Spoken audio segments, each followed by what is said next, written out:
Şəklin mənası nədir? Hərə telefon alır əlinə, şak çəkir. Nədir mənası? Əbədiyyət istəyidir. Anı əbədiləşdirmək istəyir. Anı əbədiləşdirmək istəyir. Bu an ki getdi, mən belə bir misal demişdim. Deyəsən bunu kimdənsə eşitmişəm, ya hərdən yadımdan çıxır, öz fikrim deyə kimdən, hansısa alimdən eşitmişəm, ya oxumuşam, bilmirəm. Deyir ki, o adam öləndə şəklini vururlar palatkada, çadırda. Ki, bu rəhmətə gedir. Deyir, ölən anın yas mərasimi üçün o şəkil çəkilir. An ki, bitdi, ölür axı. Şəkillə əbədiləşdirirsən onu.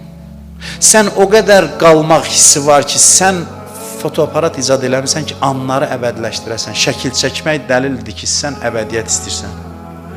İtən şeyi əbədiləşdirmək istəyirsən. Bəs sən necə inkar eləyə bilərsən ki, əbədiyyət dərdi bəşəriyyətin əsas dərdidir, yeganə dərdidir, ən böyük dərdidir.